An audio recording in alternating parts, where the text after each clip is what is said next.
उसको जो कैटर करने की आपकी कैपेसिटी है, उसमें पढ़ाई से डिफोकस होने की संभावना भी बहुत हो जाती है। तो ले देकर के मामला वहां फंसता है जहां पर से बाद के दिनों में फिर आके कहते हैं कि काश मैं ये किया होता, मेरे दिमाग में कोई कमी थोड़ी थी, क्या बात करते हो, मैं इतना अच्छा सोचता था, इतने पढ़ने में मेरी बातों के तो आज यहाँ कैसे खड़े हो गए भाई, आज तो तुम कुछ नहीं करते रहो। अरे मैं तो जावा सीख लिया हूँ, कंप्यूटर वाले कहते ना, लेकिन जावा या खाली सीखने से काम नहीं चलने वाला। अब इसके बाद और कुछ क्या सीखा कि नहीं सीखा, आगे बढ़े। कंप्यूटर साइंस वाले लोग, मेडिकल साइंस वाले लोग, वो जन्म जन्मांतरों के हमारे इसको देती है। तो आपके जीवन में जो वो भाव कि इसके लिए अब क्या करना, कहाँ से हम प्रारंभ करें, लाइफ इज टू ग्रो, अगर हमको समझ में आ गया है कि विकसित होना है, तो उसके विकास के 4 डायमेंशन है, तो इसको भी ध्यान करें। 4 है, सिर्फ 4। नंबर 1 पर आपको फिजिकली आपको इसके मामले में लिखवा, शारीरिक आयाम। शरीर के मामले में हमको और आपको अपनी आदतों से जूझना पड़ेगा। ये नशा भी जो है आदत का ही तो परिणाम है ना। हमें अपनी आदतों से जूझ करके अपने शरीर के स्वास्थ्य के, शरीर 2 ही चीजों से आपके पास, शरीर के पास में एक तो उसकी चाहत होती है ना, वो स्वाद की चाहत होती है। आप वही चीज खाना पसंद करते हैं जो आपको स्वादिष्ट लगता है। जहां जरा स्वाद से भिन्न अगर कोई खाना आ जाए तो आप नहीं खाना पसंद करते। आपको अपने पसंद की चीज जो है आपके अंदर आराम से जाती है। वो प्राण तत्व आपके अंदर का जो है ना, वो आपको बैरियर बन के खड़ा रहता है, नहीं ये पसंद नहीं आती। पसंद में आना चाहिए, निश्चित खाने में आसानी होती है, कोई एतराज नहीं है, लेकिन उस पसंदगी में जो आपको करना है वो ये करना है कि स्वाद के साथ में उसका इंट्रिंसिक वैल्यू, स्वास्थ्य का भी ध्यान है। बस इतने भर से आपकी बात बन रही है, इतने भर से।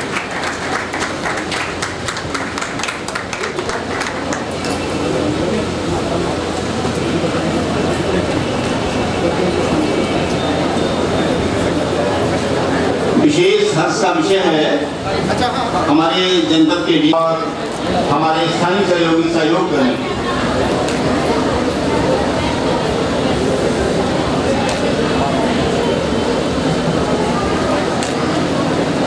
माननीय पीएम साहब, सीडीओ साहब एवं पीडीएम साहब मां गायत्री के चित्र पर पुष्पांजलि अर्पित कर रहे हैं।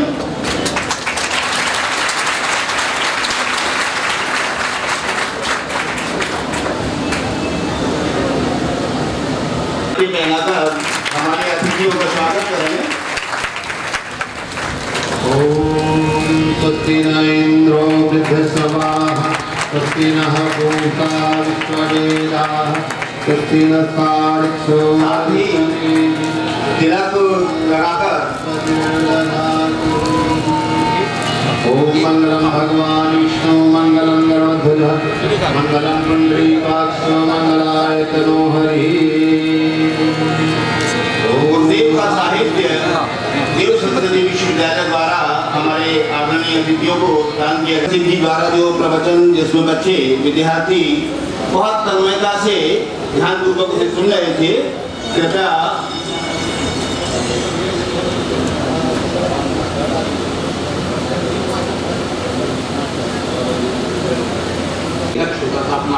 तो विकसित होना, तो life is to grow in 4 dimension, physical, vital, mental and emotional. ये 4 कदम अगर आप चलना चाहेंगे मित्रों, आपकी जिंदगी के सुख चैन को, आपकी जिंदगी की उपलब्धियों को कोई भी नहीं छीन सकता। आप जो चाहते हैं बनना करना, आप किसी को कर सकते हैं।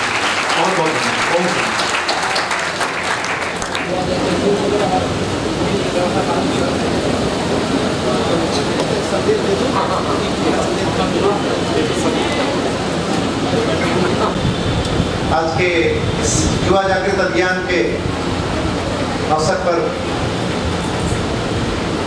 उपस्थित आदरणीय एडीएम खालिद साहब, एडीएम साहब, गायत्री परिवार के सभी श्रेष्ठ जन, उपस्थित युवा शक्ति, मातृशक्ति,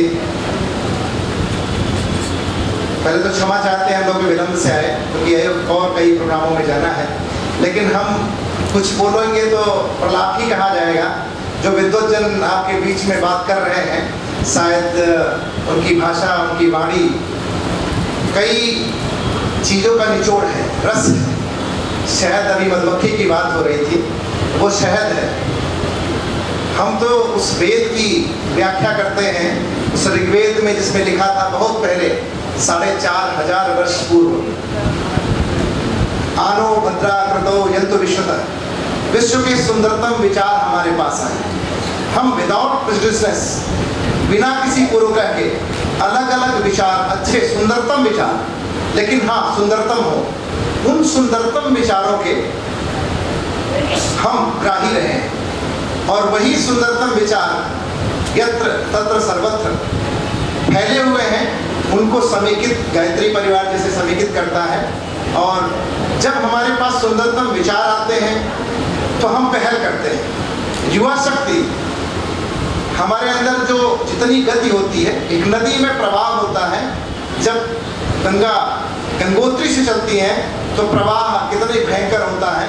अगर उस प्रवाह को चैनलाइज कर दिया जाए, एनर्जाइज कर दिया जाए, तो कितनी घरों को बिजली मिलती है, प्रकाश मिलता है। अभी कहा जा रहा था कि तमसो मां ज्योतिर्गमय, तो उस तमस को भगा सकते हैं, उस प्रकाश पुंज को ला सकते हैं आपकी सिर्फ और सिर्फ एनर्जी से। और जितने युवा बैठे हैं, मन की बात हो रही थी, मन बहुत चंचल है। वास्तव में कहना आसान है कि मन को कंट्रोल करो, मन को ये मत सोचने दो, लेकिन बड़ा नालायक है मन, तो बहुत ही नालायक है, क्योंकि हमारे बस में नहीं आता। हम कहते कुछ है, करते कुछ है, सोचते कुछ है, दिखाते कुछ है। द्वैत है इस सिस्टम में, हर चीज द्वैत है, दोहरा चरित्र है। सामने का चेहरा दूसरा है और भीतर का अंतर्मन दूसरा है। जब हमारा अंतर्मन और चेहरा एक साथ मिलेंगे तो हम गांधी बनेंगे, हम महात्मा बनेंगे, हम मोहन बनेंगे। लेकिन जब दोनों चेहरों में द्वैत अंतर्द्वंद लड़ता रहेगा, हमारे भीतर की युवा शक्ति को जो एनर्जी है वो विखंडित होती रहती है। जब विखंडन होता शक्तियों का तो शक्ति बर्बाद होती है। जब सम्मेलन होता है तो शक्तियाँ इकट्ठे होकर कुछ काम करती हैं, तब युवा शक्ति इकट्ठे होकर काम करेगी। खैर आप लोगों जैसा चीज़ों को हम लोग नहीं बता सकते, लेकिन हम आपसे अनुरोध करेंगे। हम हमारे बीच में सीएम सदर साहब, जॉइंट मजिस्ट्रेट साहब हैं और डिप्टी कलेक्टर साहब हैं, हमसे वो और सभी स्थान ग्रहण कर लीजिए। के संबंध जब प्रकाश पुंजों को हम इकट्ठा करते हैं तो शायद बहुत बड़ा एक स्तंभ को दूर करते हैं। इसी शक्ति को लेके युवा शक्ति कुछ भी कर सकती है। अभी हमारे लोकतांत्रिक परंपराओं का महायज्ञ है, 2017 का विधानसभा चुनाव है। सारे युवा शक्ति को इथिकल वोटिंग पे ध्यान देना है। जो हमारा जितनी चीजें नैतिक है उस पर हमें ध्यान देना है। हमें उसे चुनना है जो नैतिक हो, हमारा दिल जिसको कह रहा हो। हम किसी प्रलोभनों से और चीजों से अपनी स्वच्छता से, यानी खुले में शौच मुक्ति का एक अभियान है, स्वच्छ भारत का अभियान है, स्वच्छ देश का अभियान है और बेमिसाल बिजनौर का अभियान है। यानी बिजनौर को बेमिसाल बनाने के लिए हम लोग कटिबद्ध हैं, तैयार हैं। और इसके लिए सिर्फ और सिर्फ आपके जज्बे की जरूरत है, आपके लड़ाकू शक्ति की जरूरत है और आपके संवरण की जरूरत है। उसमें मुझे पता चला, जो क्योंकि दीदी रेगुलर मिलती हैं, अखंड ज्योति पत्रिका देती हैं और ये इतनी कर्मयोगी हैं कि बिना किसी गैप से हम लोग सोचते हैं महीने का आप कैलेंडर मिला लीजिए और इनकी घड़ी मिला लीजिए और ऑफिस में आवक मिला लीजिए, तो आपको पता चलेगा कि बिना किसी देर के अखंड ज्योति पत्रिका हमारे यहाँ पहुँचे। तो मैंने अनुरोध किया था कि हम 21 ग्राम पंचायतें हमारी गंगा के किनारे हैं, बड़ा कष्ट होता है। एक दिन मैं हरिद्वार गया था, अभी आप लोग तो सारा देवभूमि कही जाती है, लेकिन बड़ा कष्ट हुआ कि हरिद्वार की मेन स्ट्रीम में इस समय पानी नहीं है और सन्यासी लोग वहाँ शौच कर रहे हैं।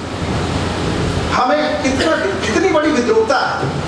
हमने गंदगी को उस माँ जो वैतरणी है, जो जीवनदायिनी है और जो हमारी सृजन शक्ति है, गंगोत्री से निकल के गंगा सागर तक, गंगा केवल नदी नहीं है, वो आस्था भी है और हमारी जीवन रेखा भी है। उस जीवन रेखा को काटने में कालिदास की तरह लगे हुए थे शुरू के। बाद के तो कालिदास बड़े विद्वान थे, लेकिन वो शुरू के कालिदास हैं कि जिन लोगों ने उसी जीवन रेखा को काटने में अपना दे दिया। तो मेरा अनुरोध शांति कुंज से होगा कि हम स्पेशली हरिद्वार में कुछ ऐसा करें, कुछ ऐसी निगरानी करें, ऐसी टोलियां बनाएं कि जो गंगा की मेन स्ट्रीम में लोग शौच करते हैं, जो आस्था के उस उच्चतम स्तर को चेतावनी देते हैं, आस्था के हमारे प्रतीक को खंडित करते हैं, और उस रूप में खंडित करते हैं जिस रूप में कोई उन्हें देखना नहीं चाहता। हम साधु बन के और सन्यासी बन के अगर उस आस्था को चोट पहुंचाते हैं तो शायद इससे बड़ी विद्रोहता और कोई नहीं। तो उसके ऊपर कुछ करें कि मेरा दिल कचरा हुआ, मैं कुछ नहीं कर सकता हूँ। एज ए व्यक्तिगत रूप से एज ए अधिकारी के रूप में हरिद्वार में शायद मैं नहीं कुछ कर सकता, लेकिन मैं अपनी 21 गांव पंचायतों में एक अभियान हम लोगों ने चलाया है कि गंगा को अपवित्र होने नहीं दिया जाए, उसकी आस्था को चोट नहीं होने दिया जाए। उसमें युवा शक्ति ने काफ़ी अच्छा काम किया है, हमारे कॉलेज के स्टूडेंट्स ने और अलग अलग स्टेक होल्डर, नेहरू युवा केंद्र के लोगों ने। तो मैं ये अनुरोध कर रहा था कि यहाँ की जो डिस्ट्रिक्ट कोऑर्डिनेटर कमेटी है गायत्री परिवार की, उन 21 गाँव में कुछ न कुछ अभियान चलाए, उनमें आस्था से के नाम पे झकझोरे ट्रिगर करें और युवा शक्ति को सम्मिलित करें। कम से कम हम गंगा को गंदा ना होने दें, गंगा की पवित्रता को बनाए रखें, जिससे कि हम जहाँ आचमन करते हैं, मनन करते हैं उस गंगा के किनारे, शांति की तलाश करते हैं, वो शांति की देवी बनी रहे और जीवन दायिनी बनी रहे, मोक्ष दायिनी बनी रहे। तो मैं सभी लोगों से अनुरोध करूँगा कि कुछ न कुछ गंगा के बारे में जो 21 गांव पंचायतें हमारी हैं, उनमें हमारे स्टेक होल्डर्स हैं, निगरानी समितियां ऑलरेडी गठित हैं, हमारे नेहरू युवा केंद्र के लोग हैं। हर एक गांव पंचायत को एक विद्यालय से हमने जोड़ा क्लब किया है, उसमें सारे युवा शक्ति जाके कैंपेन करती है। लेकिन हमारे सारे कैंपेन वहाँ फेल हो जाते हैं जहाँ आस्था की बात आती है। हम आस्था पे चोट नहीं पहुँचाते। जब तक हम आस्था पे चोट नहीं पहुँचाएंगे तब तक ये काम होने वाला नहीं, और उस काम को आप भी कर सकते हैं, क्योंकि आस्था जो गलत तरीके के लोग वहाँ सोच कर रहे हैं, अपवित्र कर रहे हैं, उनकी जो उस तरह की चीजें हैं उस पर ट्रिगर करें, चोट करें, जिससे कि उनके मन, मस्तिष्क और दिल में एक पवित्रता जगे और कम से कम हम गंगा को पवित्र कर सकें। बस मेरा यही अनुरोध है, युवा शक्ति से अनुरोध है कि कृपया उत्तिष्ठत जागृत प्राप्य वरान्य बोधत, उठो जागो और लक्ष्य की तरफ तब तक बढ़ते रहो जब तक लक्ष्य न मिले। धन्यवाद। तकदीर बना दो, हम ऋषियों की संतान है, दुनिया को दिखा दो। हम ऋषियों की संतान है, दुनिया को दिखा दो। ओ सपूतो, ओ सपूत, आज लगा दो अंकुश करना छुप स्वाति पर, जाति तपस्या की सुगंध से फिर भूखों महका दो, फिर भूखों महका दो। ताली बजाइए, योगी संतान है, दुनिया को दिखा दो। ऋषियों की संतान है, दुनिया को दिखा दो। वंदे मातरम, वंदे मातरम, सुजलाम सुफलाम मधुरम सुजलाम, वंदे मातरम, वंदे मातरम, वंदे मातरम। बोल भारत माता की, गंगा मैया की।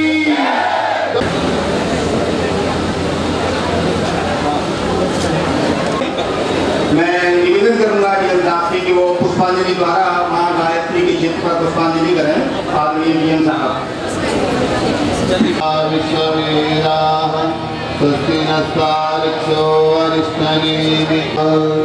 ॐ त्र्यम्बकं यजामहे सुगन्धिं पुष्टिवर्धनं, उर्वारुकमिव बन्धनान् मृत्योर्मुक्षीयमामृतात्। ॐ भूर्भुवः स्वः तत्सवितुर्वरेण्यं, भर्गो देवस्य धीमहि धियो यो नः प्रचोदयात्। सत्यं प्रयत्र पूर्वे साध्याय सन्ति देवाः। देखिए, जनपद के कुशल प्रशासक श्रद्धेय श्री जगन्नाथ त्रिपाठी जी, जिलाधिकारी इंदौर का स्वागत कर रहे हैं। देव संस्कृति विश्वविद्यालय के आदरणीय कुल सचिव जी, रविवार को 10 बजे शांति गुरु के वरिष्ठ प्रतिनिधि डॉक्टर ओपी शर्मा होगा। सभी गायत्री परिजन और भक्तजन विशेष रूप से आमंत्रित हैं। व्यवस्थापक डॉक्टर दीपक जी के द्वारा ये सूचना है। बहुत महत्वपूर्ण विशेष उल्लेखनीय ये आयोजन है। गायत्री परिवार के सभी पदाधिकारीगण तथा मेरे सामने बैठे हुए सभी सम्मानित महानुभाव, माताओं एवं बहनों, मुझे आज यहाँ कर वास्तव में बहुत ही खुशी का अनुभव हो रहा है कि आप लोगों से जुड़ने का एक अवसर मिला। कई जगह मैं रहा, वहाँ भी मैंने गायत्री परिवार का कार्यक्रम अटेंड किया, उनके बीच रहा। निश्चित रूप से जितनी सात्विकता के साथ गायत्री परिवार अपना कार्यक्रम करता है वो सराहनीय है। इस समय जो युवा जागृति का कार्यक्रम चल रहा है, युवा चेतना का चल रहा है, वो उससे भी ज़्यादा सराहनीय है, क्योंकि समाज के निर्माण में जो भूमिका युवा वर्ग की हो सकती है वो किसी की नहीं हो सकती। अगर हमें समाज में परिवर्तन लाना है तो युवा वर्ग को आगे आना होगा, उनको सोचना होगा, विचार करना होगा, तभी हम परिवर्तन ला सकते हैं। और ये समाज में परिवर्तन छोटी छोटी बातों से आता है कि हम किस तरह से अपने संस्कार बनाते हैं, किस परिवेश से आए हैं, किन संस्कारों से आए हैं, ये बहुत मायने रखता है। जब एक छोटा बच्चा पैदा होता है तो सबसे पहले उसको माँ का सानिध्य प्राप्त होता है, माँ के संस्कार प्राप्त होते हैं, फिर उसके परिवार के संस्कार प्राप्त होते हैं, फिर जिस गांव में परिवेश में रह रहा है वहाँ के संस्कार प्राप्त होते हैं। अगर वहाँ के संस्कार अच्छे हैं तो निश्चित रूप से वो बच्चा संस्कारवान बनेगा, चरित्र का वो धनी बनेगा, आगे बढ़ करके नाम करेगा। लेकिन अगर उसके संस्कार अच्छे नहीं हैं तो फिर उससे बहुत ज़्यादा उम्मीदें आगे नहीं की जा सकती। संसार में जितने भी महान लोग हुए हैं तो उनके निर्माण में उनके परिवार का और उस परिवेश का बहुत ज़्यादा योगदान रहा है जिसमें वो पले पोसे, जिसमें वो आगे बढ़े। अगर आप महात्मा गांधी का नाम लें तो महात्मा गांधी को बनाने में जितना योगदान उनकी माँ का पुतलीबाई का था उतना योगदान किसी का नहीं रहा। जब महात्मा गांधी बहुत छोटे थे तो माँ ने ऐसे संस्कारों को जन्म दिया कि वो एक सामान्य बालक एक महात्मा बन गया, देश का कर्णधार बन गया। महात्मा गांधी ने एक बार एक नाटक देखा था, वो नाटक राजा हरिश्चंद्र का था और उसमें यही दिखाया गया था कि सत्य की रक्षा के लिए राजा हरिश्चंद्र ने क्या किया। उसी समय महात्मा गांधी के मन में, मोहनदास के मन में ये बात आई थी कि क्यों ना हम इस सत्य का पालन करें, क्यों ना हम अहिंसा का पालन करें। और उनके जो दो विचार सत्य और अहिंसा के थे ये वहीं से आए थे और उसी को लेकर वो चले। तो जीवन में कुछ भी कठिन नहीं है, आवश्यकता इस बात की है कि हम उसका पालन करें, उसके विषय में सोचें। अगर उसके विषय में सोचते हैं तो निश्चित रूप से हम उसका पालन भी कर सकते हैं, उसको अपने जीवन में उतार सकते हैं। कहीं कोई बाधा हमें रोक नहीं सकती है। विवेकानंद जी को सभी लोग जानते हैं कि जो उनमें युवा वर्ग के प्रति चेतना दिखाई देती है, जिस क्रांति को उन्होंने जन्म दिया वो भी मानवता के लिए थी कि मानवता के क्या गुण होने चाहिए और किस तरह से जब हम मानवता के सभी गुणों को लेकर आगे बढ़ेंगे तभी मानवता की रक्षा हो पाएगी। अगर आप गीता का उदाहरण लें तो गीता में तो यहाँ तक कहा गया है कि योगी कौन है? जो हर एक में संभाव देखता है वो योगी है। समत्वम योग मुच्यते, संभावना दुखे सुखे समौ कृत्वा लाभा लाभो जयालयौ ततो युज्या युजस्व नैव पापमवाप्स्यते। जब कृष्ण को अर्जुन को जो भ्रम हो गया तो कृष्ण जी ने यही समझाया कि अगर संभावना से काम करोगे, चाहे दुख हो, चाहे सुख हो, चाहे लाभ हो, हानि हो, जय हो, पराजय हो, सब में संभाव हो। जब सब में संभाव आ जाएगा तो पाप नहीं लगेगा। और उसमें तो यहाँ तक कहा गया कि योगी कौन है? जो कुत्ते में, बिल्ली में, सामान्य मनुष्य में धनी में, निर्धन में, सब में समभाव देखता है वो योगी। तो आवश्यकता इस बात की, कुछ लोग कहते हैं कि गीता तो सामान्य जन के लिए नहीं है, गृहस्थों के लिए नहीं है, गीता तो योगियों के लिए है। लेकिन मेरा अपना यह सोचना है कि गीता सामान्य जन के लिए है। बड़ी छोटी छोटी बातें गीता में कही गई, और ऐसा नहीं है कि आप उसको अपने जीवन में उतार नहीं सकते हैं, थोड़ा सा प्रयास करने की जरूरत है। होता क्या, कोई व्यक्ति हमारी तारीफ करता तो हमें बड़ी प्रसन्नता होती, कोई निंदा करता हमें कष्ट होता। लेकिन अगर हम उस भाव से मुक्त हो जाएं कि कोई हमारी तारीफ कर, आप महसूस करिए कि कोई आपके सामने आपकी आलोचना कर रहा है, आप उस पर रिएक्ट नहीं करेंगे, उसका देखिए निंदा करना बंद हो जाएगा। फिर प्रशंसा तो हमेशा देखिए पीछे की अच्छी होती है, जो पीठ पीछे प्रशंसा की जाती है वही अच्छी होती है। सामने की तारीफ कभी अच्छी नहीं होती है। तो अगर सामने कोई निंदा कर रहा है आपकी, तो निश्चित रूप से आप में वो कमियां हैं और आपको ध्यान देना चाहिए उन कमियों को आप कैसा दूर करें। आज हम ये महसूस कर रहे हैं कि बच्चों में जो हमारे गुण होने चाहिए वो धीरे धीरे लोप होते जा रहे हैं। आप पहले को समाज देखिए कि पहले बच्चे जब स्कूल जाते थे अपने घर में अपने माता पिता का चरण छूते थे, स्कूल में गुरुजनों का चरण छूते थे, लेकिन धीरे धीरे परंपराएं खत्म होती जा रही हैं। शिक्षा भी देखिए व्यावसायिक होती जा रही है। पहले जो प्राइमरी विद्यालय का अध्यापक होता था तो उसके विद्यालय में जो बच्चा पढ़ता था तो उसमें और अपने बेटे को भेद नहीं करता था। वो अपने छात्र को समझता था कि मेरा बेटा है, उसकी उन्नति के लिए सोचता था कि वो आगे बढ़े। और जब वो बेटा, वो छात्र आगे बढ़ करके किसी अच्छी पोजीशन में जाता था और एक सार्वजनिक स्थान पे अपने गुरु का पैर छूता था, तो समझ लीजिए कि उस गुरु का सीना कितना फूल जाता था। तो आवश्यकता इसी बात की है कि जो हमारे संस्कार हैं उन संस्कारों को हम कैसे संचित रख सकें, कैसे समाज में उसको फैला सकें, लोगों को दे सकें। क्योंकि आवश्यकता संस्कारों की है।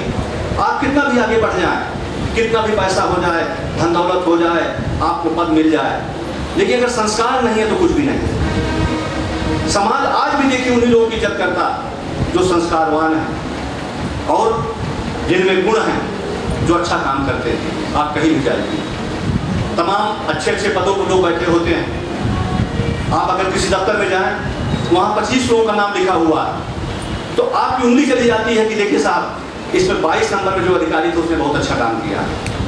तो आखिरकार आप किसकी पहचान कर रहे हैं? आप काम की पहचान कर रहे हैं। जिसने काम किया है, लोगों को महत्व दिया है, लोगों की समस्याएं सुनी हैं, समाज के लिए किया है, देश के लिए किया है, मानवता के लिए किया है। तो सभी लोगों को सोचने की जरूरत है कि हम किस तरह से समाज के लिए कर सकें, गरीब वर्ग के लिए कर सकें, और विशेषकर उन लोगों के लिए कर सकें कि जिनको अगर आप थोड़ी भी मदद कर देंगे तो वास्तव में उनका बहुत भला हो जाएगा। जिनके पास पैसा है, पावर है, प्रतिष्ठा है, उनकी तो मदद हर तरह से हो जाती है, लेकिन मदद किसकी नहीं होती है? जो कमजोर व्यक्ति होता है, जो कहीं जा नहीं सकता। आप कल्पना करिए उस गरीब व्यक्ति की जो 50 किलोमीटर चल करके अस्पताल में पहुंचता है और वहां पता चलता है कि डॉक्टर साहब उसको अटेंड नहीं कर रहे हैं, डॉक्टर साहब उपलब्ध नहीं। उस पर क्या गुजरती होगी? ये कल्पना करने की का विषय है। उसकी हमें मदद करना है। कोई आदमी 50 किलोमीटर दूर से चल के हमारे पास मिलने आता है, लेकिन अगर हम उससे नहीं मिलते, उसको लौटा देते हैं, तो उस पर क्या गुजरता है? यही तो मानवता है कि जब हम दूसरे का भला करें, दूसरे का कल्याण करें। और मानवता कभी जाति और धर्म के बंधन में नहीं पड़ती। मानवता उससे हमेशा ऊपर रही है। एक कोई व्यक्ति दुर्घटना में घायल होता है, लोग उसको बचाने के लिए आ जाते हैं। क्या बचाने वाले कभी सोचते हैं कि जो घायल हुआ है किस जाति का है, किस धर्म का? वो तो कभी नहीं सोचते। डॉक्टर के पास जाता है, क्या डॉक्टर उससे पूछता है कि तुम किस जाति के हो, किस धर्म के हो? वो तो कभी नहीं पूछता। वो इसकी इसलिए मदद करता है क्योंकि डॉक्टर का दायित्व है, डॉक्टर का धर्म है कि पेशेंट का उपचार करे, उसका जीवन बचाए। तो आवश्यकता इस बात की है कि मानवता के उन गुणों को लिया जाए जिससे सभी का भला हो सकता है। हमें समाज को बंटने से रोकना है।